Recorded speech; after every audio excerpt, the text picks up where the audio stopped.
At some point, we need to make a list of all the songs that need to be retired. That would be like a 3-hour show, man. I think so. But that wouldn't be too bad. I think that it should be done. And hopefully somebody would listen to it. As a service for all mankind, I think it should be done. And we should send it to radio stations for a do not play list. Just like that's a great idea. Call list.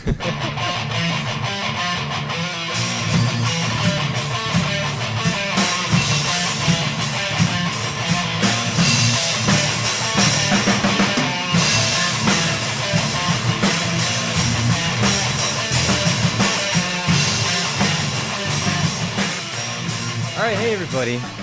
You're listening to The Skinny with Mike and Adam. I am your Episode 1, The Phantom Man-Ass. I am your humble co-host, Mike, and if I were a flower growing wild and free, this man would certainly be my sweet honeybee.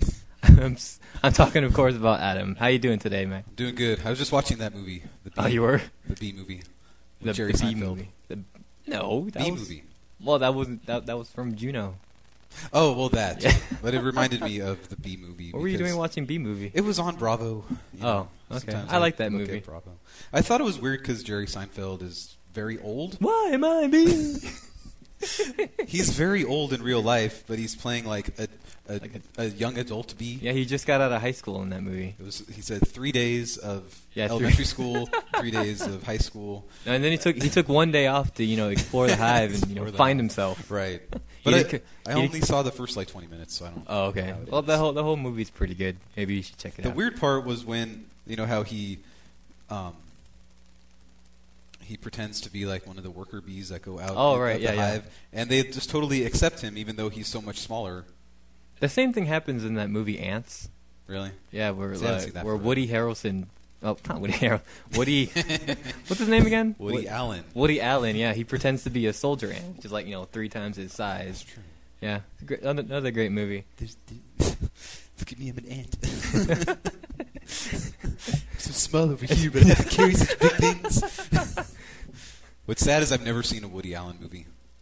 Like a classic. Like one? a real one, yeah. Like a real one. I saw the one with Scarlett Johansson a while back. Which one was that again? Was it? Yeah, she's in all of them now, but whatever. Yeah, I think it's mandatory that Scarlett Johansson. Oh, I did see Manhattan Murder Mystery, 1994. I don't think I've seen that one. That's okay. Yeah, it's an artsy fartsy kind of movie. Anyway. It kind of is. All right. So anyway, this is the Skinny. This is a show where we're gonna cut through the fat, give you the news stories of the day. Since this is the first episode, we want you guys to get to know us a little bit. So I'm gonna go ahead and start. My name is Mike, as you may have noticed. Hi, Mike. Hi, Adam. He is not an alcoholic. Currently, I am 25 years old, nor have I ever been an alcoholic. I think the closest I've ever been was at our friend David's going away party, where I was very sleepy that day. Very, very sleepy. Yeah. How many shots? Did we ever figure out how many? You're asking me. You guys, it was your wife who just every kept single person at that party gave me a shot, and all I know is we took him outside. I wasn't allowed to say no. We took him outside. He was sitting in the chair, and then he was no longer with us. There was scrotum involved at that point, and everybody just kind of groaned, and then we carried him inside. There was a scrotum involved, and it wasn't mine. I forget whose it was. I think I know who it was. But and instead of laughing hysterically, we all just went, "Oh, you can't do that to Mike. Come on, be cool to Mike. He's a good guy. He's a very good guy. He doesn't deserve these things." Well, so anyway, let's trade off. And who am I speaking with? My name is Adam. I probably shouldn't say where I work. No, just for for confidentiality's sake, because he has a very important job, and he's a public servant. Servant. Yeah. Those of you who know me know what I do. But you can say that you are a part-time musician, right? Part-time musician. Yeah, currently unemployed. Currently unemployed musician. As am I. I'm also a part-time musician. We've been in 2 bands together. The very first band we were in, it started off. No, it didn't. By the time we changed the name to The First Among the Fallen, which is what I'm talking about, he had already joined the band, and we hit it off from there. And that was back in 2006. 2007. 2007, the winter of 2007. Yes. Yeah. I answered an ad at Starbucks. Yes. And that Starbucks is now a Five Guys in San Bernardino. Moving on up, I think. Yeah. Next it'll be a Hooters. Hopefully, yes. Yeah, so other than being a part-time musician, I'm just a lonely little warehouse engineer, and I just work at a desk all day, and my job. On the internet a lot. I'm on the internet a lot, so none of my coworkers listen to this, please. Yeah. Yes. Well, I mean, my job's important to the warehouse. It's not important in the grand scheme of things. I'd like to be a public servant. I'd like to be maybe in nursing one day. I don't know. Whatever. I had no idea nursing was in your. Well, that was like my number short-term 2. goals. Well, that was like my number 2. If I couldn't be a forensic analyst for $62,000, then I'd probably look into nursing or something. So that'd probably be more than $62,000. You think so, even for nursing? Yeah, and then you don't want. Then I have no dreams. My dreams are all crushed. No, by the time you get there, like inflation will have made your salary go up. But yeah, hopefully. I'll be a nurse at like age 70, I think. But having your wife being a cosmetologist like she is, yeah, and my you wife being a nurse, I mean, the lesbian joke. That sounds like a sorority porno. I've always wanted to be in a sorority porno. I'm in nursing school. I'm in cosmetology school. We should make out. we should look at each other's breasts. Yes. Yes. We should watch each other change. Thank you. So I'm totally into music and film, and I'm totally into I've been into comic books since I was a kid. Way into geek culture. If you guys have any questions about anything geek related, I'm probably the guy. Definitely the guy. Definitely the guy, yeah. There's very few things, except a lot of old pop culture references that Mike doesn't get. Yeah, well, I'm only... Current pop culture things. I'm only 25 years old, and I was very socially repressed as a kid, I guess. I mean, I was kind of in my own bubble. The 90s were not an opening time for you like it was for most people. Yeah, exactly. The 90s were kind of a dull, bland time for me. Yeah, especially for pop culture kind of stuff. I think my, quote, favorite band back then was probably like Sum 41. And that was like in 1999. What was their song? Fat Lip? Yeah. Yeah. That was an excellent song because that was the only song I knew of. It was a Beastie Boys ripoff. Oh, definitely, for the new generation. Yeah, so, I'm also, great into tech. I'm also really good into technology. I love that kind of stuff. Yeah. This podcast would not be possible. Yeah. So I'm basically. All I did was say I have an idea, and all of a sudden 2 weeks later, here we are. Yeah. Speaking of podcasts, this disaster waiting to happen was actually Adam's idea from like 2 weeks ago. Yeah. Well, really, just from like a month ago. Yeah. It was like when I started listening to them, and it was probably festering in your head for a while. Like I had no idea. Seriously, I had no idea until my wife told me about podcasting, and we listened to a couple. And yeah. I was like, this is a much easier thing to do than getting a band together. It's struggling to find 4 to 5 people to make music and, put your feelings into song form. Yes. Speaking of a band, we're currently in between bands right now. After our first band, First Among the Fallen, I guess breakup is a good word, right? Yeah, went separate ways. Separate ways. Everyone was busy, and the person who initiated the breakup wanted to do his own thing, so he's off doing his own thing now. And then we got people going to the military. Should we promote his band? Or no, not at all. Okay. I think we should get monetary. Okay. Yeah. Monetary reimbursement. They'll be the only band that has to pay us to talk to us. Yeah, we'll totally promote any local band out there if you're listening, but just that one band. I think give us a good $50 and we'll at least Frank putting us back on his friends list on Facebook. That'll never happen. Damn it! Wait, can I curse? You can curse all you want, good. Man. Boobs fart. Just disappeared from our lives. Boobs fart, fucking bitch. So anyway, I had to tear down my drums. Yeah, your drums are sitting right behind you. I know. It's very sad to see him in that state. But if you are interested, if you are a guitar player, if you know a guitar player who would love to join our band, because we're cool guys, as you can hear, and we have established songs that we like to rewrite, and we'd like to write new songs in the future. If you're a guitarist, if you're a bassist, please let us know. We like bass players mostly. Yeah, bass players are. We had a bass player in our second band. Greatest bass player ever. Greatest bass player ever. Not be discovered yet. Yeah, and we're not. His name is Adrian. If you were a fan of our second band, the Modern Hymn, I think 40 people in the world were. Did we have 40? I think we had it up to. I think we had it up to. Well, we went down after after Adrian left. After Adrian left the band, people stopped. People unliked us off of Facebook, which is very rude. And if you're listening to this and you're doing that, I'm gonna find you. I have the means. At least like this podcast. Yeah, please like this podcast. So like I said, if you're a guitarist, if you're a bassist, please join us. Please let us know if you're interested. We'd love to start a band with you. We'd love to start, rewriting music again. So we can stop blaming Obama for our unemployment. I do blame Obama for killing my bands. He was in power when that happened. It was. Bush was the president when I joined these bands. Yeah. And, that worked out pretty well. And it worked out pretty great, yeah, despite all of our hatred for Bush. And as soon as Obama came in, then my Abolition broke up. Oh, man, my first that's band. Right. And then, 2 years later, TFAP broke up. I don't want to blame the Riverside economy in any way for the breakups of my band. Obama's just easier to blame because he's there. He's there on the cover of People. And so, in the spirit of getting to know us a little bit better, how about we talk about ourselves a little bit, talk about our interests. What about like ideological stuff? Like, how about we start with you, Adam? Like, where do you stand? Because we're going to talk about this stuff in future episodes, so we might as well get it out of the way. Yes. So, like, where do you stand? So we can watch our likes go down. Yeah. Like, oh crap, they like that.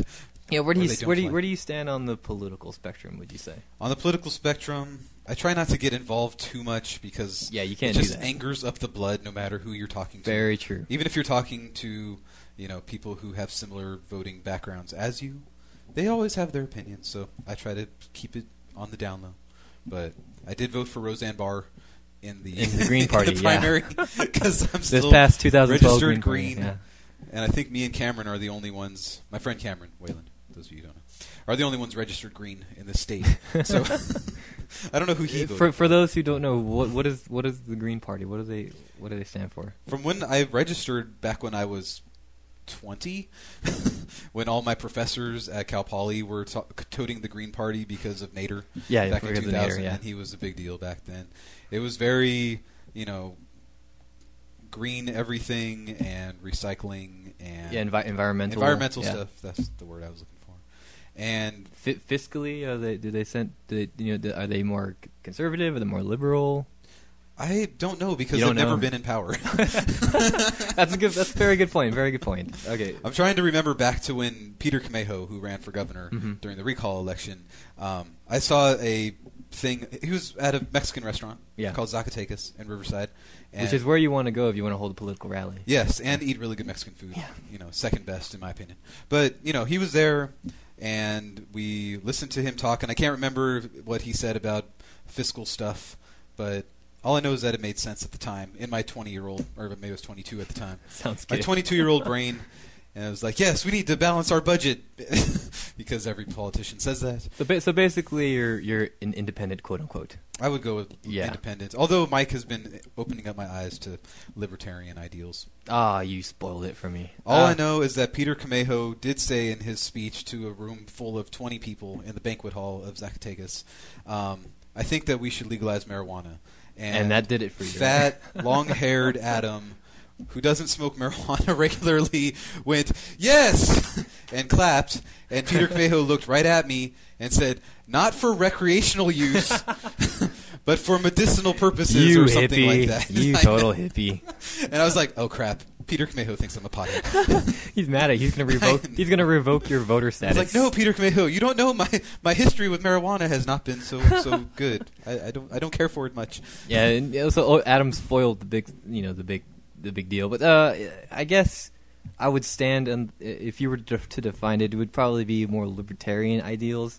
That it basically stands for civil liberties for everybody, regardless of who you are, who you fuck, who what color you are. Cows and cats. Cows and cats. We stand for free markets. We stand for peace. Separation of church and state is a big deal. Personal accountability, economic freedom, and it's more of it's more of an idea. Well, what's the word I'm looking for? It's basically just the idea that the government does not know at all what's best for you, and I don't know what's best for you. I don't know what's best for Adam. I don't know what's best for that guy that's walking across the yard. But if the government doesn't tell me what's good for me, how will I know? How will I know, right? Exactly. I don't trust my own opinions sometimes. I need the government to tell me what to do. That's why I usually fall back on totalitarian dictatorship to tell me what to do and who to hate. And that worked out great in over history. Well, sometimes. Yeah, well, no, not really. Well, for all that death and killing of innocent people. I don't condone that. Yeah, that's just a minor, If they can remove the killing, we totally for dictatorships. Yeah. But libertarians are just very big on civil liberties and economic freedom, and that's basically where I stand. It's not, it kind of borrows from liberal ideals and fiscal conservative ideals. But that's basically the end of it right there. And so also, we're probably going to talk about this too, on the religious scale. Uh-oh. We're getting controversial. But see, I think most people know where we stand on that. Yeah, well, we stand with majority of America, I think. The majority of America? The majority of my fundamentalist Christians. 91 Facebook friends. Yeah, the majority of our Facebook friends. Yeah. Yes. Do you want to talk first, or? No, how about you talk first? Okay. We can bounce off each other. Religion. Another area I don't care to discuss. Yeah, it's another one of those. It's another one of those. Bring it up, it gets people angry kind of thing. Yeah, I mean, I decided back when I realized the Bible didn't say anything about dinosaurs that I kind of knew where. Or marsupials. I didn't know about that one. The Bible talks all about. The Bible talks all about Australia. I went to the La Brea tar pits when I was about 14 or so, and I asked my parents, "Does the Bible talk about dinosaurs?" And they said, "Sure doesn't." And I said, "Well, I no longer believe in the Bible anymore." And just like that, I became a Darwin fish-toting Scion driver. And have been fighting off the Christian oppression ever since. Oh yeah, you got to fight off the fundamentalist oppression. Well, yeah, pretty much the same. My story is not as simple as Adam's, but I struggled with it so much because I was indoctrinated at a very young age, and I was also an altar boy, and I know what you're thinking, and the answer is no. Oh, I was going to say yes. Yeah. Well, okay. There was that one time. Just that one time, Father Tom. I promised I wouldn't say anything. Oh man! But now I have to report you. Yeah. Report myself. I don't know. As a public servant, you have to report it now. I'm off duty. So. Yeah. So, I was an altar boy as a kid, so I had to go to the Sunday school on Saturday.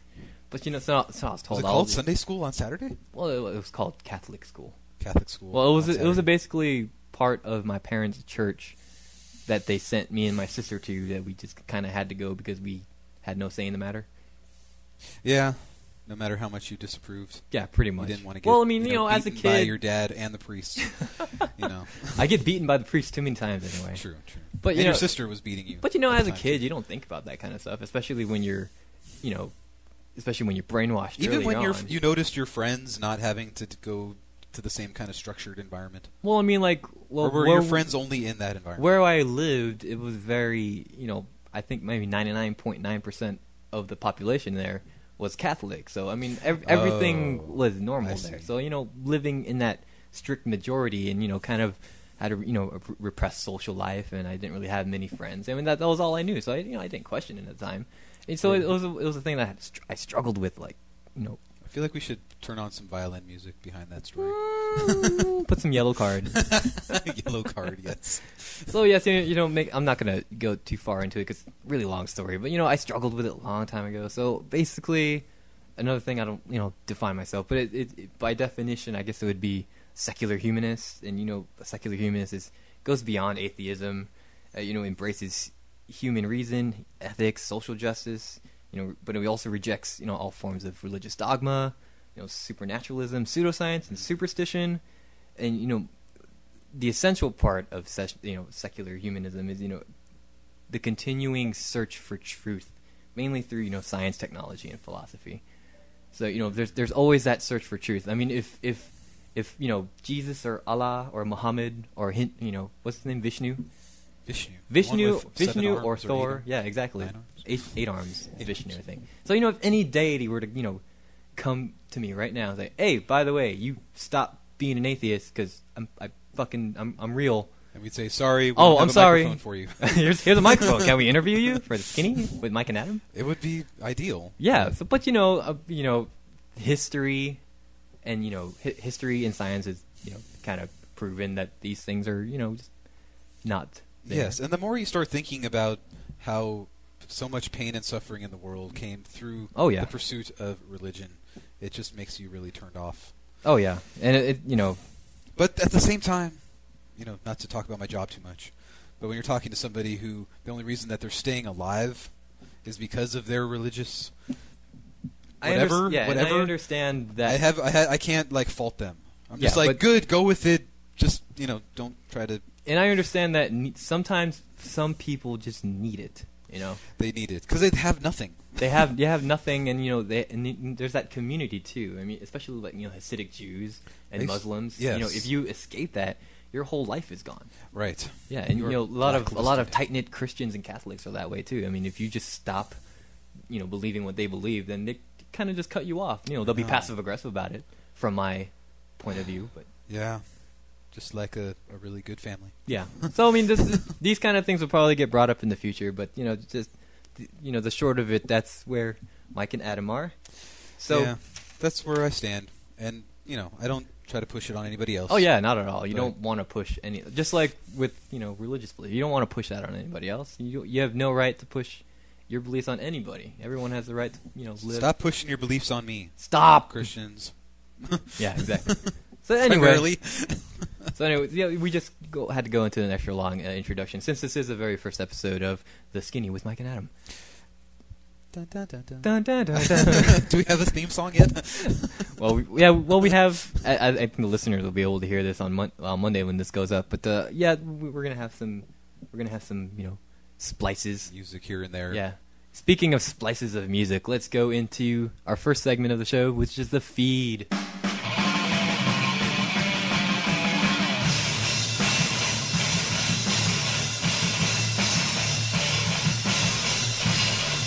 All right, so this week in the feed.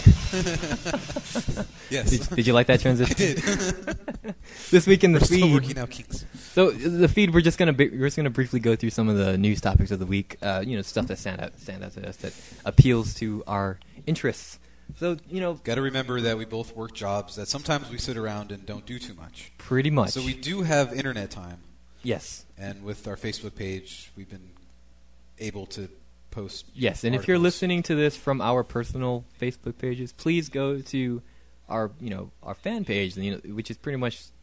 I'm sure it's linked over there, but go to the Skinny with Mike and Adam on Facebook, and please like us, and then you'll get all of your news updates there, and when episodes are coming up. If we're gonna have special guests, I'll talk about that later on. But today in the feed, first topic of the day, Monday was Sir Paul McCartney's 70th birthday. Sir Paul McCartney.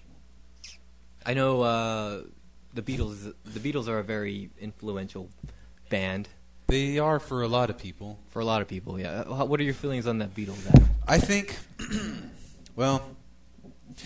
I really haven't listened to too much of the Beatles. You get bombarded on the radio by the same 15, 20 songs. Together, I don't know. There's so many Beatles songs right that you just start to think that's the Beatles right there.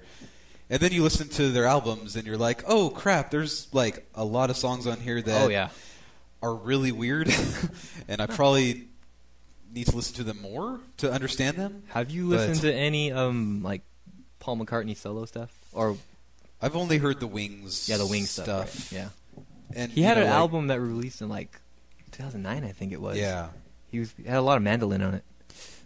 And he gets to go on tour, and he's still pushing. He's middle-aged. He's still writing music. Throw their bras at him. I don't know. Depends. I don't know. You. It's just glad to know that his wife is 40. Yeah. He's 70, she's 40. That seems reasonable. I don't know why. That seems... When you're Paul McCartney, I mean, you... 20 years ago, that was creepy, I guess. 20-year-old with a 50-year-old? Yes, and he probably was with plenty. Well, no, because he was with his wife for a long time. Oh, right. Died. Yeah, and then he got with the one-legged girl. Yeah, the one-legged girl. I don't know how old she was, but then she... Old enough to have one leg. Old enough, yeah. But then she got famous, and he left her, or she dumped him. I don't know what happened. Yeah, so, while I appreciate, I admire the fact that Sir Paul McCartney is 70 years old. He made it through. He made it through, and he's still writing music. And from what I hear, I hear bits and pieces of it. I haven't picked up a Paul McCartney solo album in ever. Yeah. Yeah, I just listened to his singles and stuff. And it's which stuff, are like 40 years old now. Yeah, really. And stuff. But I definitely admire that. I'm right there with you about the Beatles. I understand their stamp in the music industry. I was never a big, even into adulthood, I was never a big Beatles fan. I understood their poetic genius, and I understood, the beauty of their music. But, it's there. I'm not going to go gaga over it. No, not so much. Yeah. There's certain songs that stand out, like "While My Guitar Gently Weeps." Yeah, still my favorite Beatles song. That's a great song. Yeah, yeah. It's a George Harrison song, whatever. Mm-hmm. But even though that song was, that album came out in 1966.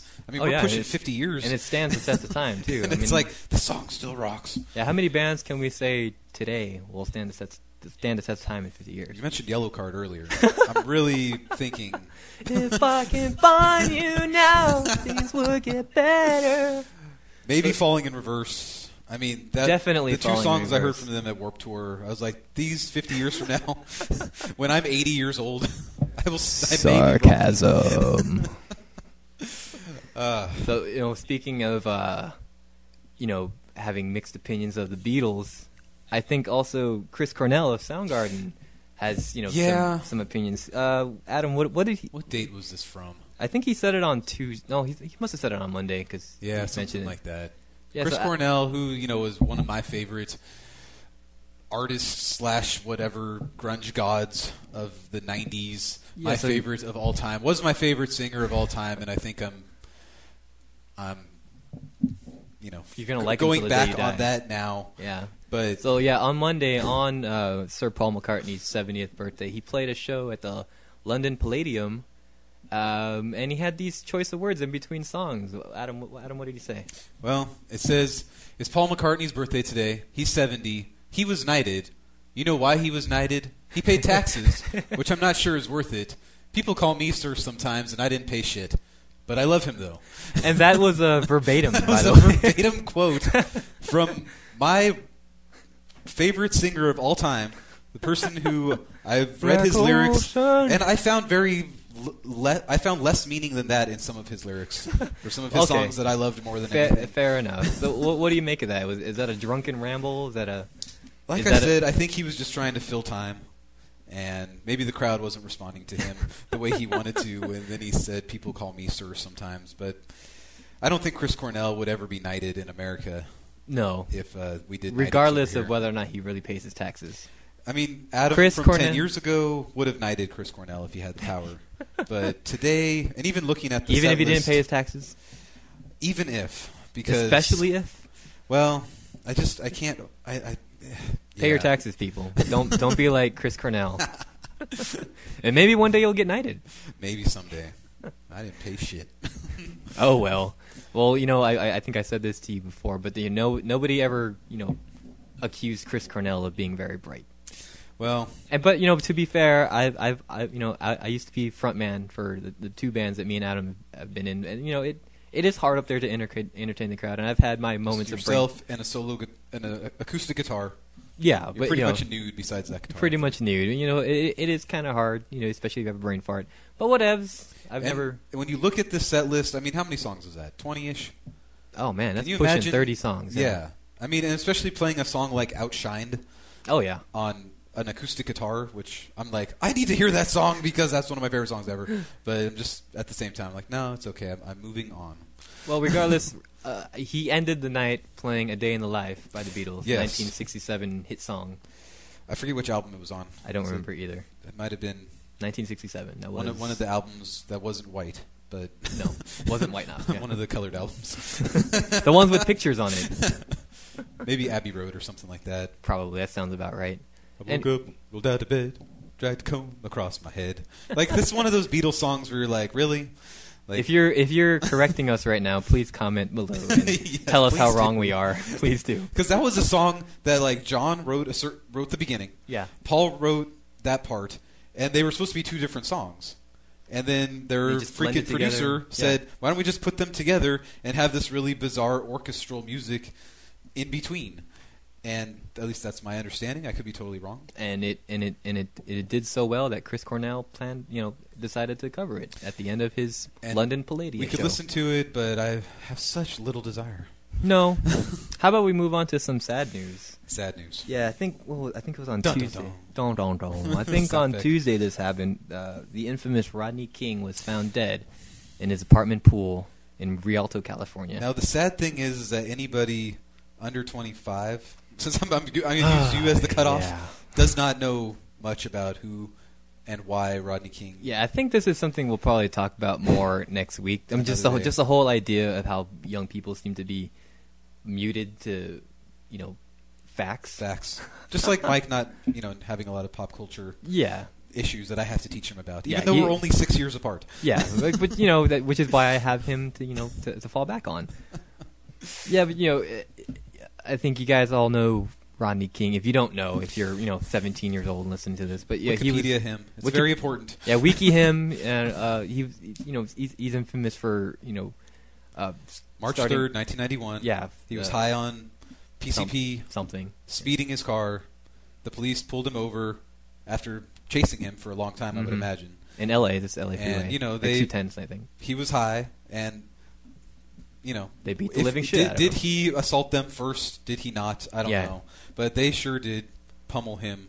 And those of us who were conscious at the time remember the freaking video over and over and over. It was on repeat. It's on repeat in all of our brains. Oh yeah, before there was YouTube, you had to actually watch the news, and that's like all they would play. And I remember it briefly. It was like the nip slip from 2004 with Janet Jackson. It was just like over and over and over. Okay, I'm so sick of seeing your nipple now, Janet Jackson. And it made Justin Timberlake even more famous, which pissed me off. But I like Justin Timberlake. But that whole incident on the 210 freeway, was it the 210? It was a 210. Yeah. Wow, I didn't. And it resulted in the LA riots. Well, the beating was in March. Yeah. And somebody was kind enough to videotape the beating. Very nice enough, yeah. Which didn't happen at the time. This was long before on their iPhones. This was the first iPhone owner. And yeah. So a trial ensued. Yeah. All 4 or 5 of the police officers were on trial. There was, I forgot all their names, but they were all willing. There was a Stacy. White guy number 1, white guy number 2. King, Keach. I think so. Something like that. A guy named Stacy. I remember that. One of them. But by April 1992, and if you all know the Sublime song, April 29th, 1992, exactly. There was a riot on the streets. Tell me, where were you? Yeah. So, now, I was 11 years old. My job at that time was to come home from 6th grade. You were living in SoCal? I was living, 1 block away from where I live now. Okay. That's right. My job at that time was to come home from school on an afternoon and turn on my Looney Tunes cartoons. Maybe some Tiny Toons. As you should. If you're feeling adventurous, you put on the Tiny Toons. and get away with watching TV before my parents got home because they didn't allow that sort of thing. Mm-hmm. Now, it interrupted with the Rodney King verdict, and I was forced to watch that all afternoon. So it was thrust upon you. It was thrust upon me. This moment in history. Because my TV, no cable at the time. It was just regular, the regular channels. Right. So it was on every single channel. So I was forced to watch that.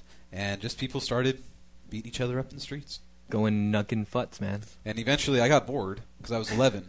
And I Where's said, my Tiny Toons? Yeah, I don't want to watch this. So I turned it off, and I probably did something more constructive like play Nintendo or, Makes sense. I was a lonely child. Yeah. So we're not. I hadn't discovered other things to do with my free lonely time, if you know what I mean. Yeah, we're not trying to downplay the importance of that trial or Rodney King's death or anything, but that happened, and I also have. I'm actually 2 degrees separated from Rodney King. When my old job, we had a stock guy. His name was Brian. He used to work at the porno shop on Foothill in Rialto. Oh wow! It's called. They changed it into Romantics, but Because it is very romantic. It's very romantic to go to a porno theater, and he was the clerk there. And Rodney, he told me that every weekend, Rodney King would just come right in. He was a very quiet guy. Just go over there, pick his porn and, leave quietly. Was he renting or buying?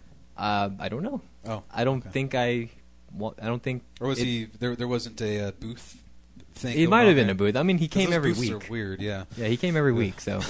So if you want to... Not that I would know. if you're ever on Foothill in Rialto, look for Romantics and you'll see a local Rodney King hangout. That sounded disrespectful, right? That's got to be on the Rialto tour, right? It's actually right a double-decker bus tour of Rialto. I think it's right across the street from the Wigwam Inn, which is the Route 66. Route 66 tour. Exactly. Well, what I remember about the riots, because I turned them off, and then my parents came home, and that was the one and only time I can remember like really watching TV with my parents because they like to watch adult stuff. And boring. I was a kid. And I just remember my mom's partner at the time turning to me and saying, "Adam, do you understand what's going on?" And I just said, "Yeah." Tiny Toons isn't on. And all I was watching was buildings burning and stuff like that. And I just said, "Yeah." And my parents did not explain it any further to me. It took me many years after that to realize what was really going on. Okay, yeah. Because I was afraid of what would happen if I had said no. It would have been a story that, I didn't understand race relations at 11 years old. I didn't get it. Yeah, good. That's a good thing. Kids shouldn't. Yeah. Well, yeah, kids shouldn't know about racism. I didn't. I was just kids aren't born with racism. I was just like, they beat up a guy and everybody's angry that something happened. I didn't know that the police were getting away with beatings for years and years prior to that. Oh dear! And it also, I think it started this culture war against police officers too. True, because then Ice. Yeah, T was that who was came out that Cop Killer? I think it is Ice right around that time because he's the one that's on CSI. Yes. Yeah. So he's in love with Coco or something. Yes, like that plastic figurine. Yes. Yeah, she's that. Yeah, never mind. All right. So in less depressing news, or I think this is more depressing news. The Red Hot Chili Peppers decided to release 18 songs that nobody wanted. These are 18 B-sides to their 18 B-sides to their 2011 album "I'm With You." I'm With You. That apparently I was the only one that I know of that heard that album. Yeah, really. So I'm assuming they sold a couple copies. They must have. Yeah, maybe one. And it's. I look at the reviews on Amazon, and you got these 50-year-old people who are saying, "Why can't they sound like Blood Sugar Sex Magik anymore?" And you have to remember that was 1991, and this was 2011. So moving on, people. I was actually very pleased with this latest Chili Peppers. Yeah, you were telling me album. that. Yeah, I was surprised. I went in with very low expectations. The critical reviews for this album are pretty good. I haven't heard it myself. It was their first album without John Frusciante since the Dave Navarro debacle. Yeah, that's right. 1990, whatever that was. So this was John Klinghoffer, something like that. So I love John Frusciante a lot, and I thought that the albums he did with Chili Peppers were pretty damn awesome. But so I was skeptical going into this, but I was pleasantly surprised. It was very, very heavy bass led. Yeah. Which you could tell that most of the I think the more popular Chili Pepper songs are very bass led, and you could tell that they wrote all the songs before they invited the guitar player, and he just showed up. They're like, "Are you sure you want to be in our band?" Hey guys, what are you doing? Here's the songs, and he put down the guitar parts for him. Why not? Well, the interesting about these 18 B-sides is they're going to be released 2 at a time over 9 releases. What's up with that? Starting over the next 6 months. Yeah, starting at August 14th of this year. And ending in sometime in 2013 too. Yes, the final 2 releases will be released in early 2013. So each songs will be available worldwide, both digitally and on 7-inch vinyl, which I don't know who's still listening to records. Rich people? I guess, especially a 7-inch. I can understand kind of buying an LP, but not a 7-inch. That's just weird. So what do you think, Adam? Are you interested in these songs? I'm interested, but again, my expectations, I'm keeping them low. And I think that's a good, healthy place to be, because I'm not going to be the one to go spend $60, $70 on going to a Chili Pepper show anymore. I've been to 2. They were really, really good, but I'm not there anymore. Do you think the Chili Peppers should be hanging it up sometime soon? Well, how old are they now? 50? I'm pretty sure Anthony Kiedis just turned 50. They're not looking so good. Yeah. What was weird was seeing Anthony Kiedis during a Lakers game. Like they just showed a shot of him. By the way, I'm here. Had like a pencil thin mustache. and I remember, my cousin's husband Shane saying like he rewinded his DVR and said, "Look at that douchebag. He looks like an idiot." And I was like, "That's Anthony Kiedis from the Chili Peppers." He's kind of allowed to look like an idiot. Yeah, when you're that famous, I think you can get away with any stupid mustache. But he had like, hipster glasses on and a mustache. The dude's, he doesn't look that old. But heroin is a hell of a drug, and the fact that he stayed clean. He's probably like, 28 years old. Probably, yeah. But I will probably want to hear these songs, but it's basically like releasing another album, I guess. I would say so. Would you 18 say previous? Yeah, 18 of them. 18 so B-sides, yeah. Almost an album and a half. Yeah, but 2 at a time. That's kind of a lame way to do it, in my opinion. I think so. Every month or so. Yeah, But whatever. Just, release them. They're trying to be different. Yeah, and edgy. And well, see, I can understand best of luck to them. When they had Frusciante, because that dude needed to stay off of heroin. Yeah. So he would. His solo stuff. There's so much of it that I can't keep up. And that's all that dude does is wake up and he needs to play guitar or else he's going to do heroin. And do a little bit of heroin, yeah. Yeah, and you can't. A little bit's good for you, I think. A little bit. It steals my wool.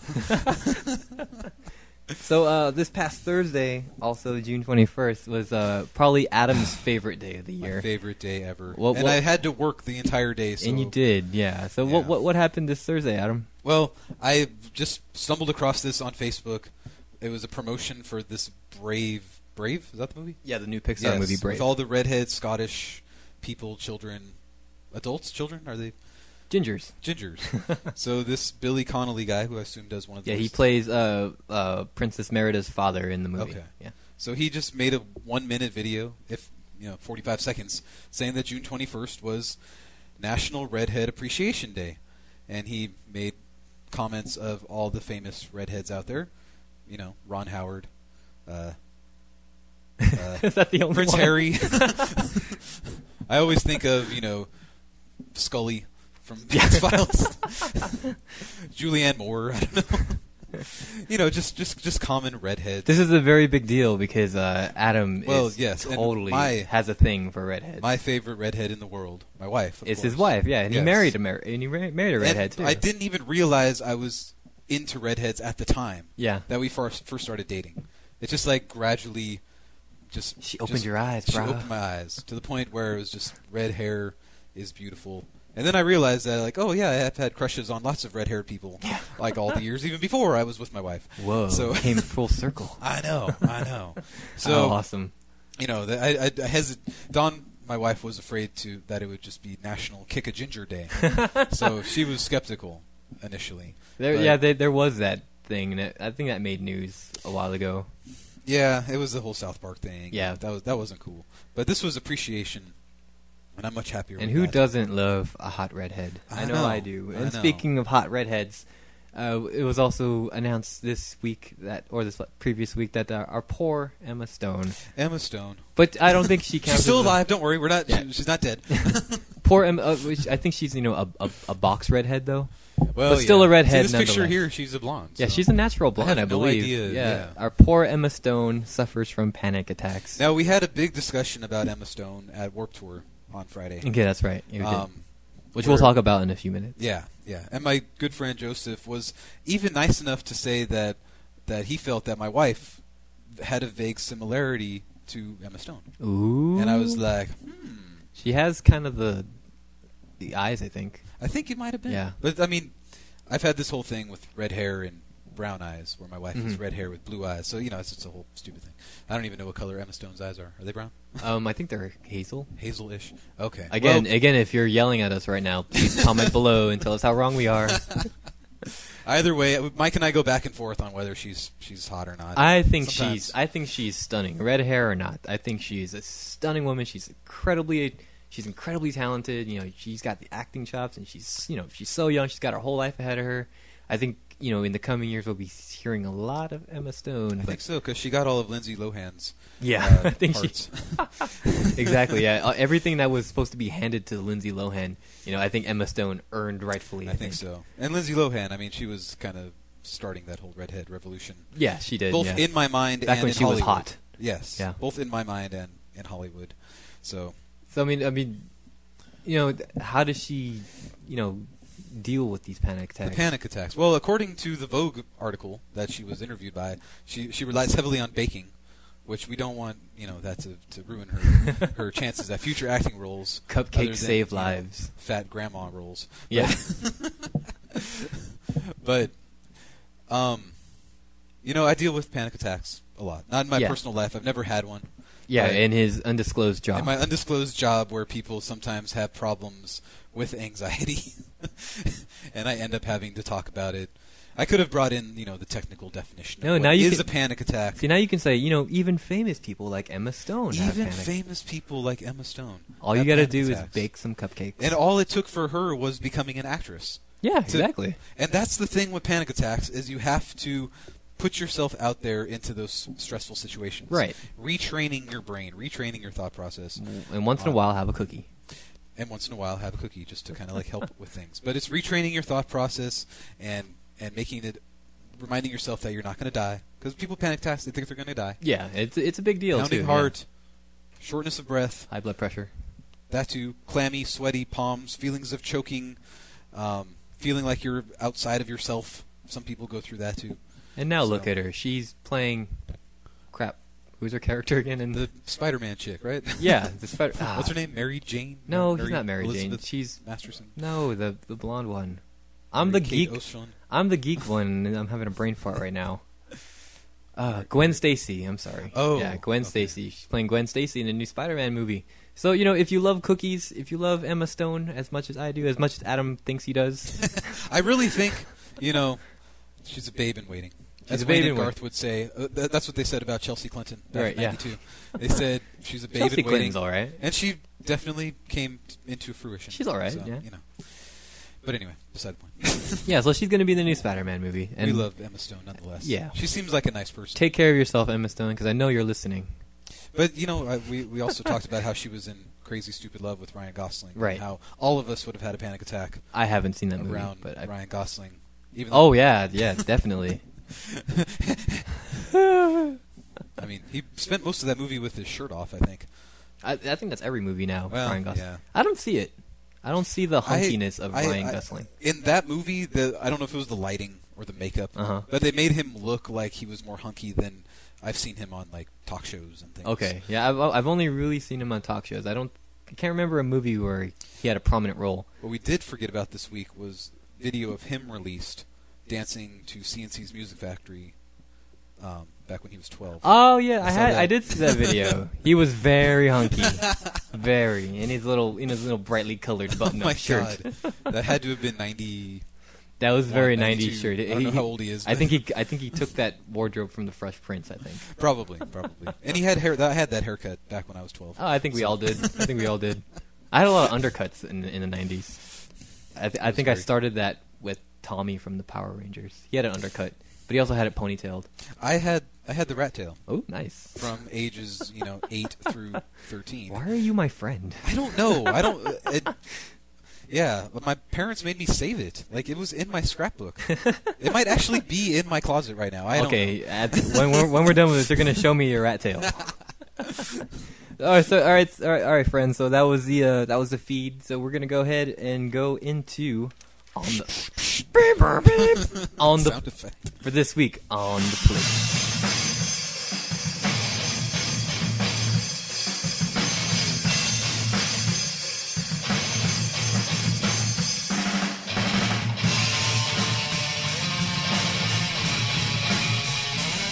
All right, so on the plate this week, we had a very busy past 14 days. Me and Adam. Oh my God. I guess it's been about 16, 17 days. We're recording this on Sunday right now, and you guys are listening to this on Monday. 2 Thursdays ago, we saw one of my favorite bands. Quickly becoming one of my probably the highest of of my currently of your current current music scene. Yeah. I hesitate to throw Soundgarden out of there because they're back together, but regardless of ramblings of Paul McCartney. Yeah. Chris Cornell towards Paul McCartney. Yeah. Yes. Yeah. So this Thursday was the farewell tour at the House of Blues in Anaheim. Probably the third to last show that they'll potentially ever play ever. I'm talking about Thrice, and I wrote a big article about this for those of you who follow my blogs. But that band means so much to me. I think their music is beautiful. They're just on an artistic level. They're just so talented. They're just talented young men. And I wish them the best because they're really just going on hiatus just to take care of their families. They're having other obligations. This is why bands should not turn 30. No, not at all. We should all die at 27. Yeah, like we're supposed to. Yeah, I'm turning 26 this year, so I actually have one more year to make it in the music industry and kill myself. Yay! Wait, no. No, dude, then I'll be famous. Then, yes. Yeah. Yes. Then I'll be the voice of my generation. I was very upset to find out that those dudes are my age, and they're on their farewell tour. Yeah. I was just like, that doesn't seem right. I was hoping they would at least be 35, to like, anyway. Yeah. So, yeah, we had an excellent time there. It was at the House of Blues in Anaheim at Disneyland. It was Disneyland. Yeah, so, I mean, Adam just got into this band, a few years ago. Well, it's a long story, I guess. It's a long story. So why don't you tell us your history with this band, Adam?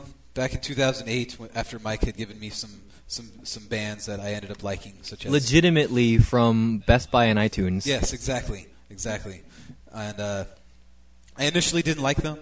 I listened to their most popular album, which was probably Artist in the Ambulance. Yeah, I gave you Artist in the Ambulance, Visu, their 2005 release, yes. And I don't remember if I gave you the Alchemy ones. Okay, the Alchemy Index, volumes 1 through 4. Yes, so it was a lot of music to take in, and I hadn't developed a structure to like implant all that music into my brain. So I would listen to tracks 1 through 8, and then when I was on the treadmill at the time or something, and then be like, okay, that was all right, and then I wouldn't listen to it for weeks, and then I'd go back and listen to it again, and just be like, I'm just not getting into this, and I try to listen to the other ones, and at the time I can remember thinking to myself, this is too heavy for me to ever like. And back then you were very resistant towards current bands. I think the only current quote unquote current bands you were into was Rise Against and AFI. Those were the only two. Those were the first two that they're the ones who opened the doors to you. Yes, in 2008.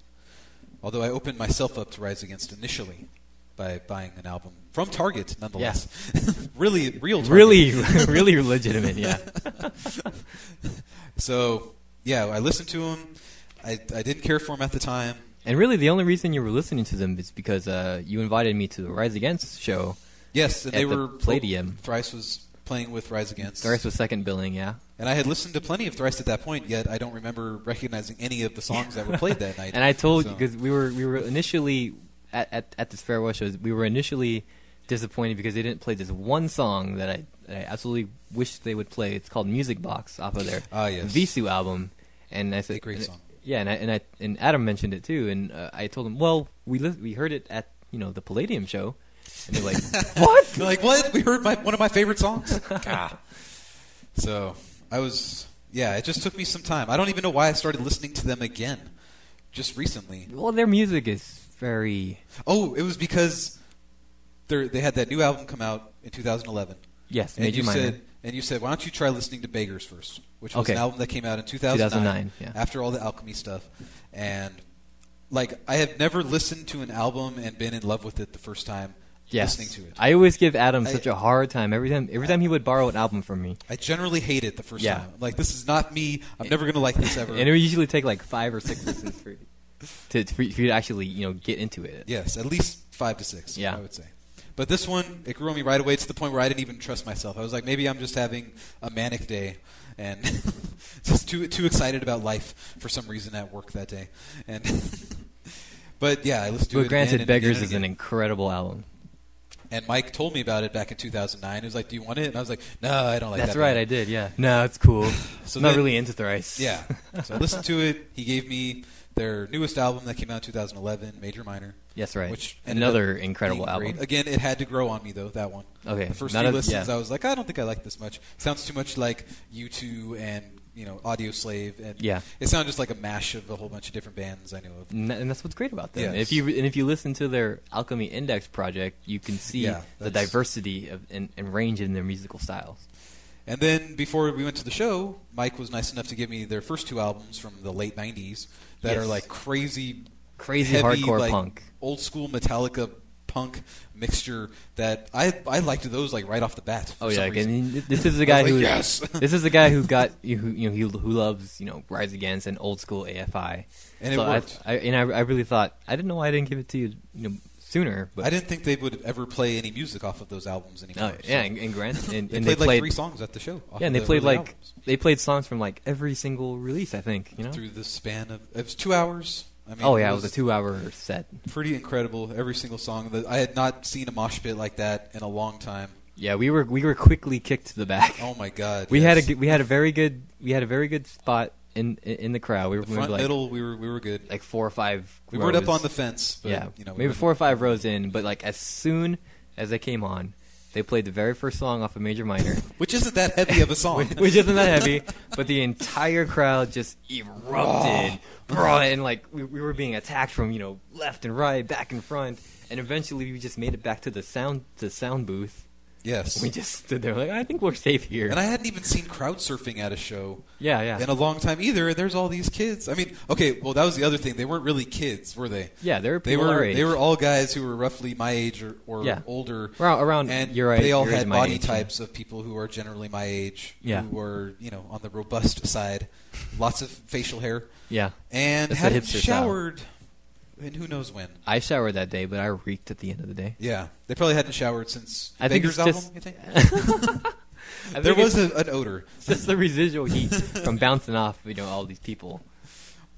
And in a closed environment. Yeah, very. Because Warped Tour wasn't as bad with... And when people the breath comes out. And True. The collective breath. And you get you see the look on, the guy next to you when Thrice starts playing an early song, that just as the glaze comes over their face. I know, they just kind of light up like, and they just start walking towards the music, whether they're like elbowing everybody or punching them or kicking them. It's just like, bruh. I must show Thrice how much I love this song by beating the crap out of this guy. And granted, I mean, I have the same feeling when I hear the song, but I don't have to walk like I'm walking into the light, So, but that show was a good time. It was so good that somebody decided to almost kill themselves. There is an awesome song on, I think it's the first album, Phoenix Ignition, called Phoenix Ignition. Yeah. Is it the Illusion of Safety album? No, the one before that. Crap, I forgot the name of that one. Identity Crisis. Yes. Yeah. Okay. Yeah, it's a pretty freaking heavy song, and right at the bridge where it cuts out, and then the bridge comes in, and a dude just. Yeah, if you don't know, if you've never been to the House of Blues in Anaheim, it's a 2-story venue. 2 stories, yes. It's kind of like a bar venue kind of thing. Just a little bit bigger and nicer. But there's a stage, there's a balcony area on the second floor. And you were saying? And a dude I saw out of the corner of my eye a dude just falling in mid-flight. He had jumped from the balcony, which was pretty damn high. I'd say it was about maybe 20 feet high. Yeah. And I mean, he just was jumping, and he wasn't going to land on his feet. Oh no! I mean, he was going full on, shoulder first into the crowd. Yeah. Or elbow first. And I don't think anybody was expecting him there either. So he just landed on a bunch of innocents. And I had never seen. I've been to a lot of shows. You've been to a lot of shows. I've been to a lot of shows. I've never seen anything like that. I've barely ever seen anybody climb up into the freaking rafters. I've never seen. I mean, that's like the lead singer of the band who does. Yeah, I've seen lead singers do that. I've never seen a crazy fan do that. No, and we all just stopped, and the band kept on playing. Yeah, they kept on playing. They were very professional. They didn't have any hiccups in the song. No, it's like they could probably play that song with their eyes closed. Yeah, with their eyes closed. Yeah, in their sleep. But the security guards were going crazy. The crowd this just started. Everybody started moshing with this guy. Yeah, hey, this guy's crazy. Let's mosh with him. But yeah, I mean, it was so freaking crazy. And then the end of the song. Yeah, the end of the song. The lead singer of Thrice. Dustin, the lead singer, was just kind of like, "Yeah, guys, don't do that." Is everybody okay? It was the meekest thing after such a heavy set. You would never expect this kind of this kind of tone from someone who plays such heavy music. And he's you guys okay? Is everybody okay? Don't do that. Like people can get hurt. You can tell he has little kids now. Yeah, he was genuinely concerned for the poor guy, and and probably the people that he hurt by falling on them. Yes. But he played the next song, and the intro. Well, the intro was extended because by that time security had found the guy that jumped off. They were trying to drag him out of there. They were trying to drag him out there. So fighting him. Yeah, so by the time the song started, the intro had started. Security found the guy, and he wouldn't go quietly. No, and he started fighting him. And Dustin was just kind of staring there, just looking over there. And the rest of the band was kind of just staring as well. Yeah, like the whole band was looking at him while playing the intro of the song. And the funny part was when you start fighting with somebody who just jumped off the balcony, like the thought in your head of the security guards are saying as they're punching, "You could have been hurt. Stop Why did you do hurting that yourself? You fucking asshole." Well, granted, he really could have hurt somebody. So now, who gets sued in that case? If that dude falls and gets seriously hurt, does the band get sued? I don't think the band had anything to do with it. I mean, it's probably the establishment had the signs up. If you crowd surf, which people were crowd surfing, there were big signs saying no crowd surfing, no moshing, no stage diving. Yeah, no. There was some other term that they used called handstanding. Yeah, no headstanding. That's when the singer stands on people's hands in the crowd. Oh, yeah. So that just seems normal. That seems a lot less dangerous. But personally speaking, of course, the guy would be. Nobody told him to. Nobody said don't jump off this balcony. Yeah. Now they're gonna have giant signs. What's he gonna do? Fucking sue House of Blues because he jumped off? I'm just saying, if he had died. Oh, if he had died, yeah. Family could have would have sued the venue. I'm sure. I'm sure that's. And I don't know if the venue would have said no, he's a fucking idiot for playing music this aggressive or. But Phoenix Ignition will always have a special place in my heart. Even though I've only been listening I to can it still for visually see that idiot jumping off. It was beautiful. It was an incredible. It was night. just like going to see Alice in Chains 6 years ago or so. Yeah. And Jerry Cantrell getting hit in the eye with a shoe right during Man in the Box. And everyone was very polite to the band. Nobody threw anything at the band. That's true. There's a lot more shoes at Warped Tour. Exactly. But Jerry, they ended the show and we missed out on key songs that I wanted to hear at the time. So really quick, there was two bands playing that night. Oh Brother, they started the night, and Oh Brother, very Animals as Leaders. What did you think of those two? Oh Brother was good. They had the floor tom of the drummer made your chest rattle. Oh yeah. So I mean, anytime he hit that, he had thing, a it was 4-piece chest set too. Very minimalistic. And two Asians on guitar. No, the bass player and the rhythm guitar player were these awesome looking Asian dudes with long ass hair. And that got you really excited. Too. I know. You get really excited when you see Asians. I love at rock seeing Asian people rock. and so that was really fun. And they only played for half hour. So yeah, they played a very short set. I haven't heard any of their music other than those songs. Yes, and I bought you their album legitimately off of Best Buy and iTunes. And I will import that into my CD Walkman. But what was I going to say about them? Oh, it was just the music, very slow and grinding. Yeah, very ambient. Yes. It's very Thrice-like. I mean, they sounded like they belonged on that tour. Okay. And then there was the second act of the night, Animals as Leaders. I've never heard of that band before that night, but it's an instrumental math rock, I think is the term. Yeah, very odd time signatures. Yeah.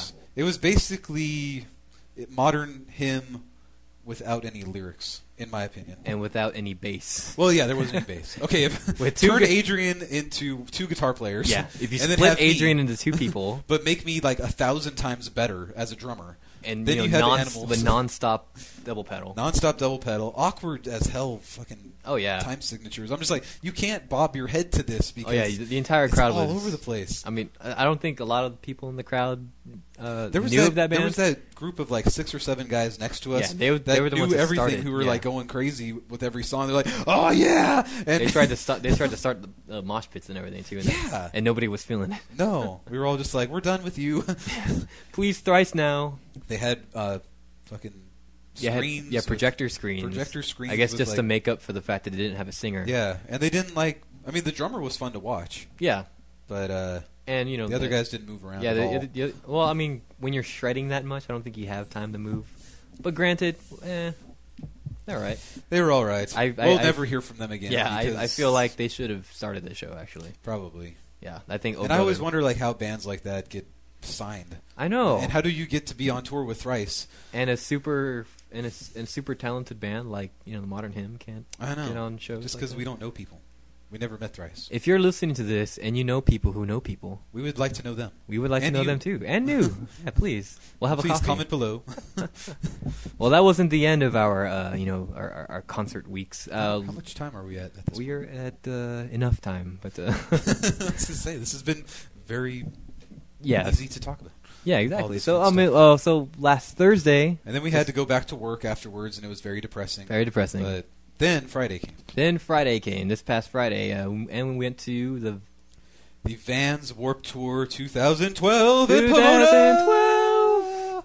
This was Adam's very first Warped Tour. This is Mike's fourth? This is I counted it. It was my fourth Warped Tour. It was my best Warped Tour, too. And it was your wife's second Warped Tour? My wife's second Warped Tour. We went with our good friend Joseph, and this was like at least number 3 for him. He's been to a few, yeah. Yeah. I forgot to ask him how many he's been to. We'll talk about him more later. Yeah, there's a depressing story that's coming up, but yeah, we had an excellent time. We got there around 11:30ish. Waited in the line for about 45 minutes. Yeah, it was noon when we got there. Yeah, the line was in 3 different segments. Weather was great. Yeah, that day. It was breezy. All the other Warped Tours I've ever been to was pushing 100. It was a very unpleasant time. That probably contributed to the fact that why this one was probably the best one I've ever been to. The lineup was great. Also, we went to see. For me personally, I went there to see Bless the Fall. I went to see The Used, who are phoning it in today. All 3 of the songs we saw. Yeah, all 3 of the songs. We went to go see Take Me Back Sunday, which we didn't have a chance to see because their set overlapped with Senses Fail, who we did see. And we had to have a big vote about which one we were going to see. It was really sucky that they both had to play at the same time. Yeah, I mean, I was hoping that would be spread out more, but all of the bands that we wanted to see were scheduled towards the end of the day, so we had to scramble. And don't forget the all-important Falling in Reverse. Oh, yeah. We got to hear 2 of their songs! I'm sure Mike he's got a lot more history with that band than I do. So I don't know who is listening to this who wants to know all that history. Just look up Falling in Reverse, Ronnie Radke, Wikipedia, and if you're I mean, I've written a review of their debut album. Oh, that's true. That's true. There is a blog floating out there. I've said my piece on that terrible self-masturbatory band. So we were nervous that we were sitting under the tent, and we're like, is this the stage Falling in Reverse is on? And then the first song came on, and both Joe and Mike said yes it was. Since Adam hasn't had the joy of listening to their album. Do you still want, because you said you wanted to actually listen to it. Well, I think so, because there's so much hate and so much disgust for that band. It's like, I gotta hear this. You just have to now, right? I think so. So I will buy you that album legitimately from Best Buy and iTunes. Thank you. And again, my CD Walkman that I bought legitimately. I own an iPod. It's not illegal to have an iPod, Adam. You will import your Best Buy CD onto my iTunes. I know. I'll give you an iTunes card. Yay! There you go. With Falling in Reverse. That's our code. Oh crap! Is this thing still on? What's great about all of that is, never mind. We'll get into our music shit later. Yeah. Who did you enjoy the best while you were there? Okay. Well, Bless the Fall. Obviously, they were finally, after nearly 6 hours of being there, they were the first band that I actually knew. Yeah. And I really, really liked them. And it was right before we had to go into sad mode because of Joseph's situation. Yeah. So we saw a great time. We saw Bless the Fall. Adam participated a little. He was jumping around. He almost got into the circle pit. I did. He almost did. Well, but he was more running in terror. Yes, as you can tell, people dance in a very special sort of way at Warped Tour. Yeah. Where I didn't know that people started to just swing their limbs and kick and stomp. It's very that's spastic. Not moshing. Yeah, it's very spastic. Yeah, and it's like you don't want to, because these people are swinging really, really hard. And I was doing that, yeah. I did it so hard that I lost one of my bracelets, actually. Wow. Yeah. So all of a sudden, I was surrounded by a bunch of people, and then they were gone, and I was by myself, surrounded by a bunch of very large guys swinging. We tried really hard to stick together, too. Yes. It was Adam, myself, my wife, and our friend Joseph. So I started running to get away from these guys, but unfortunately the rest of the crowd saw me running and thought that I was one of those guys, and just spread out as I ran. So I never really reached the end of the crowd. I'm like, stop! and everyone's calm down. You're ruining it for the rest of us. And so I had lost you guys in that shuffle. Yeah, I found you luckily though, but yeah. But they were great. They performed really well. They had really great set, really short set, which was understandable. Yes, because that it is the weird thing about Warped Tour. After the 2-hour Thrice it's show, more like a sampler, Yeah, it was the greatest hits, pretty much. Yeah, right? pretty That was much. all their singles that they played, from what I could tell. So after that, we had to do a mad rush to go see all the bands that we owned because they were playing back to back to back. And we went to go to the second main stage where the Used was playing. I haven't seen them since Taste of Chaos when Bert was very drunk and stumbling around, and looks like he's still into that stuff. But looks like he was still phoning it in today. Well, he looked like he was having fun for the first couple of songs. Drunk people do look like that all the time, I think. The crowd for them was so massive. Like by the time we got there, we were all the way in the back. So, from a distance, he looked like he was having fun. Yeah. The rest of the band seemed like they were there. He sounded not that great. Yeah, he sounded horrible. But he was trying, at least. Yeah, I mean, there's more people to see his terrible vocals than people who come to see me when I'm at my best. True. So I can't criticize him too much, but. And I'm pretty sure when he said something about lost all doubt in a chemical romance. I'm pretty sure. Is that his shout out to what's his name from My Chemical Gerard Romance? Way? I'm surprised he even said that. Because he did put his middle finger up in the air. Did he do that? I didn't know. At least it could have been his index finger. We were pretty far away. Oh, okay. But he did put a finger up. Ooh, a one finger salute. Or it was a pinky swear thing. I don't know. I still love you, Gerard Way. Let's make out again. And then of course, so that show that show wasn't 3 songs, and we said 3 songs. We're like, hey, fuck it, let's go see Senses Fail, which was playing pretty much right at that moment. Well, so we are neglecting to mention we did watch a band called Pierce the Veil. Oh yes, our friend Joseph wanted to go see Pierce the Veil, and they were very Latino oriented. Yes. They wanted to push that Latino. What image. was weird was that I was looking around saying, "Wow, there sure are a lot of Latino teenagers who like this band." That's cool because I'm glad to know that not only white people like metal or hardcore music, but then you guys mentioned that they were all. And they all they do is like, hey, we're a bunch of Mexican from San Diego. Yeah, and the crowd went fucking wild. I know. They were like, yes, I'm a Mexican from near San Diego. So they were all 15. Whatever works for them. And the crazy thing was that my wife said that she had heard of that band. Really? Which kind of makes sense because when she's substituting at Colton, she's around a bunch of teenager Mexican kids. That makes sense, I guess. Probably like that band. And I was like, that's cool. I mean, they seem pretty good. I'm interested in hearing them. You said that you've heard them. And I have didn't 2 of their 3 albums, and they're okay. They're okay. They put on a good show. They put on a great show, but if you listen to their album, the vocalist has so much work done on his vocals to sound very, very... To sound like a 13-year-old boy? Yeah, to sound like a 13-year-old girl. Oh, girl. Okay. Yeah, he's... Almost Justin Bieber. It's kind of... It gets irritating at a time. I can't listen to a whole album altogether, but, I'll let you listen to it, too, and you'll have your own judgment. I thought it was cool. I miss seeing bands that still have energy. Oh yeah, I got so sucked into all these bands, and the guys are already in their 40s. They're like, remember the early 90s when I was young? Back home, son. This is why Chris Cornell is doing acoustic solo tours. Well, he is back with Soundgarden now, but the first Soundgarden song was a fucking ballad, wasn't it? And it came. I didn't care for it, and anytime now that I hear like ballady Chris Cornell stuff, it makes me long for my band Abolition, because Abolition was a great band. It sounds like how we were going for. We were going for like all that kind of acousticy Soundgarden-ish kind of stuff. And your later songs were much more upbeat and up tempo, and we had 1 year. So by later you mean the end of 2008? Yes, the end of 2008. By early Abolition, you mean early 2008. Like your first demo. Yeah. We only had a year of being a real band. You had your demo, and then you had your live album. We had a live album. Yeah. That was fun. That turned out pretty good. But anyway. Yeah, so anyway, after the Used, we went to go to see Senses Fail. Which was a band that I've only been listening to. Again, same kind of thing. It was another thing that you had to... With Thrice. Yeah, you had to like ease yourself into them. Yeah. Much like poop returning up into the...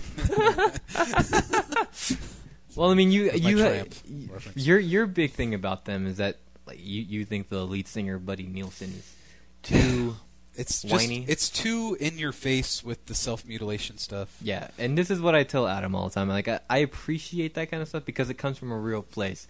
The lead singer Buddy does deal with drug addiction and alcoholism, And what was the deal with his dad?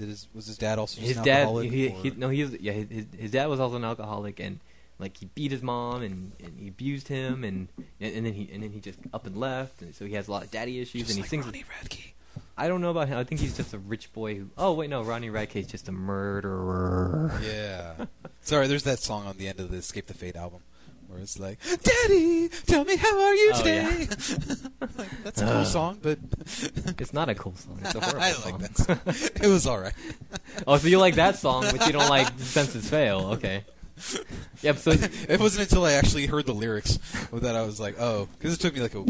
Yeah. So I've been telling Adam that the stuff that Buddy sings about does come from a real place. So I was asking, if you can appreciate it on that level at least. Well, I can appreciate it to an extent. But, I want to drown in a sea full of razor blades or a sea full of Novocaine and it gets too much. It just on that, like I said, tracks 3 through 7 on that album.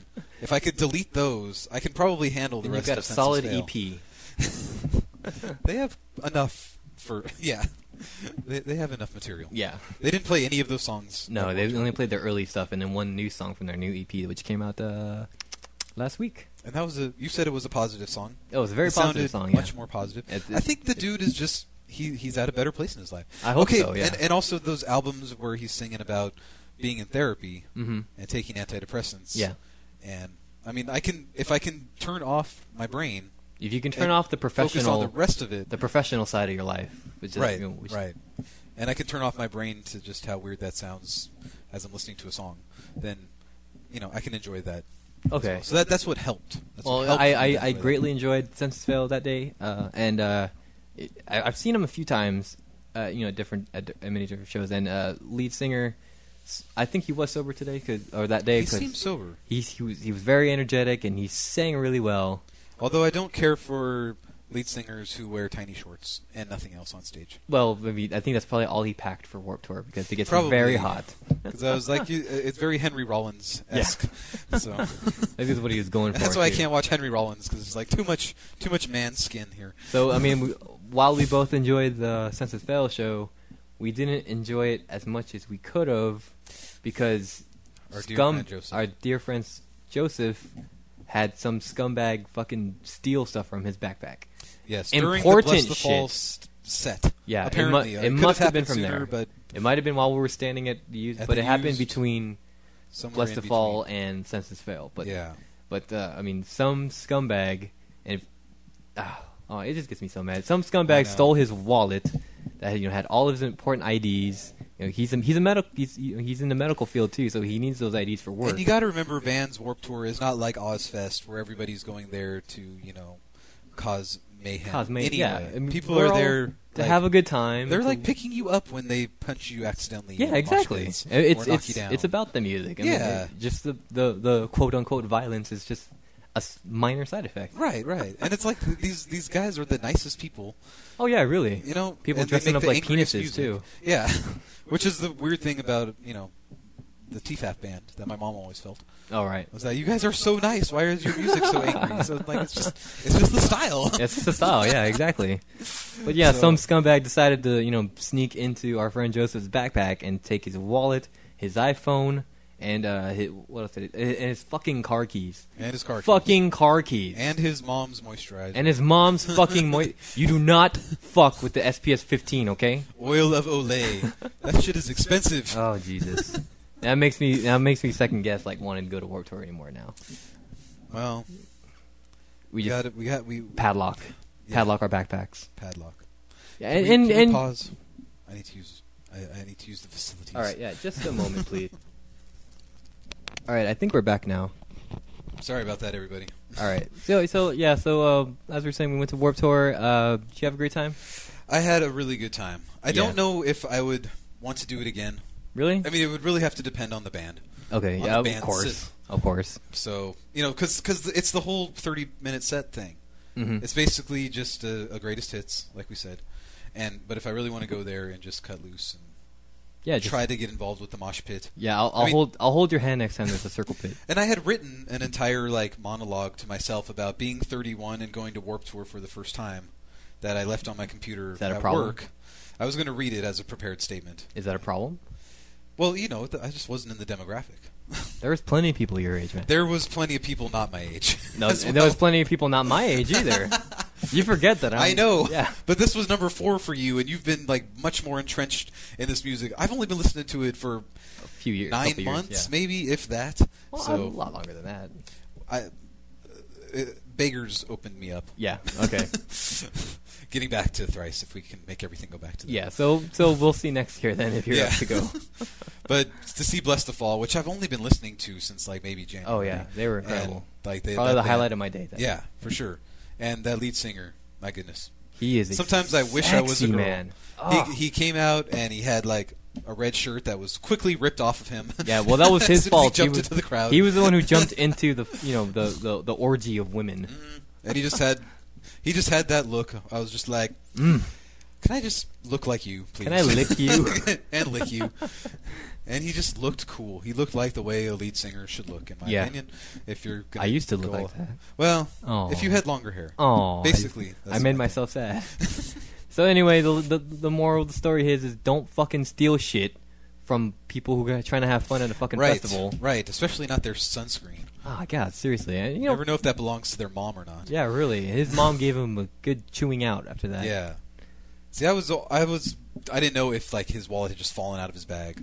Yeah. I did. Like I said, I saw somebody holding up a wallet at one point. That's what I thought, but then like too many things started missing, and yeah. and then I called his phone right after, and it was immediately shut off. So yes, I think that's kind of evidence that somebody did take his phone. And it was an iPhone. So those of you with an iPhone, I would recommend not taking it to Warped Tour. Yeah, or taking a a briefcase with padlock on it. Yeah, or maybe just not even owning an iPhone. I mean, I've been getting by without one for 31 years now. If you buy an iPhone, then you're supporting child labor. I'm just saying. I know. I'm telling you, whoever made my iPod, that kid is that 6-year-old is now a 12-year-old manager of that plant. He's making great money, man. And a 13-year-old suicide victim. Before I make myself sad, well, sorry. Yeah, so that was our on the plate for this week. That's pretty much going to be like our main topic. For, like I said, I had written my whole statement about Warped Tour. Maybe next year, right? Yeah, maybe. It was fun. Well, you don't remember anything you said briefly before we move on? I said mostly everything. Just about how I have just barely got into these bands. Okay. And I like them a lot more. And you need to stop overreacting just because you're fucking 31 years old. Nobody gives a shit. I saw people much older than you there. I did, and I saw some of them without shirts on. Yeah, that was a bad idea. Yeah, now, the girls there were all younger than me. Younger than 8, yeah. Younger than Joseph. Younger than Joseph, too. Our friend Joseph is 19? pretty young, yeah. So, I didn't look at any of them, I swear. No. Like, anytime I saw long hair, I just looked away. A guy, girl, Oh, yeah. Even bikinis. I looked in the sky. There was, like, so many bikinis I did not see. My neck hurt so much from looking up in the sky so much because I do not look at attractive people. Ever. Not even in the Trojan condom tent. What? They're handing out giant condoms. What? I didn't know Trojan. What? Trojan ecstasy. It's freaking huge. And yes, we did blow it up into a balloon, and I wanted to bop it around, but we didn't. It was very slippery. It was. So that was our on the plate for this week. Hope you guys enjoyed it, and we're going to go ahead and move into our sound off.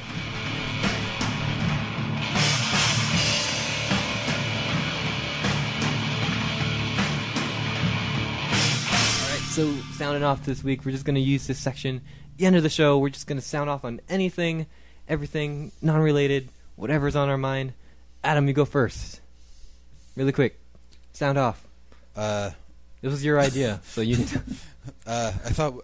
I didn't have anything on my mind. Okay. I'm gonna go ahead and go, and then if you have an idea...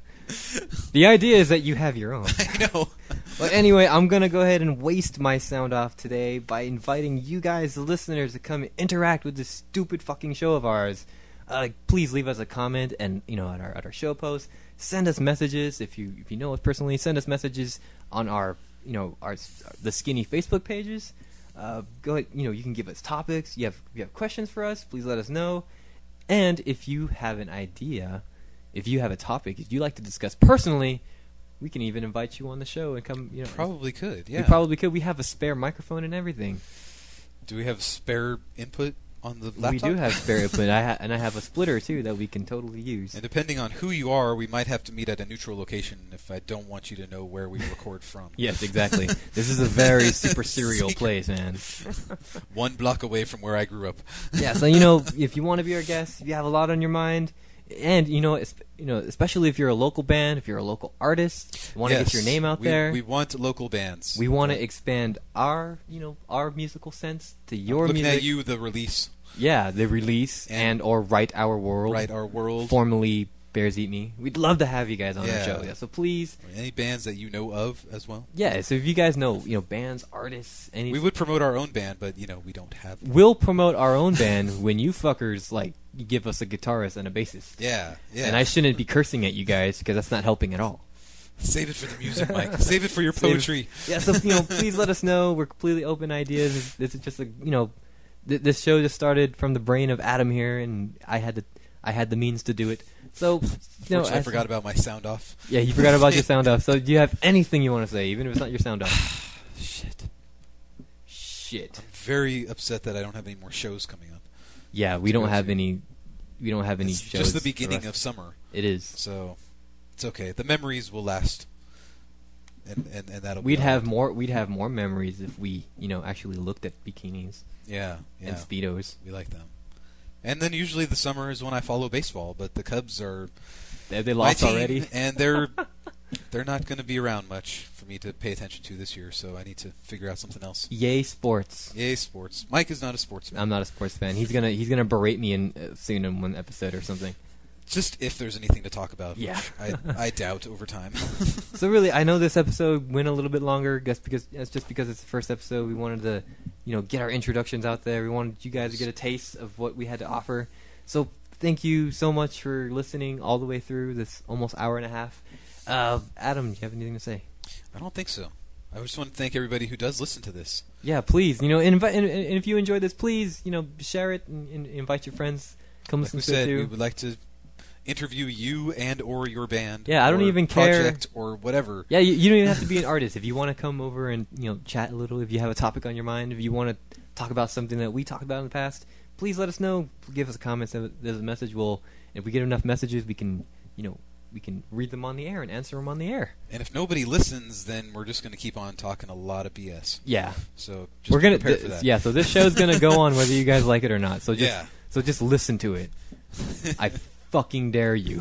We have a lot to talk about. Apparently, I don't have anything. Everything I wanted to say, I think I've already said. Pretty much. So for Adam, I am Mike. Thank you for listening to The Skinny with Mike and Adam, our very first episode. Hope you'll join us again next week. That works for me. That works for me, too. Then I hope you guys will join us, too. Thank you so much. Thank you. Peace. I shouldn't say that. No. You can just edit out. This will be in the outro. Thank you, guys. Love you.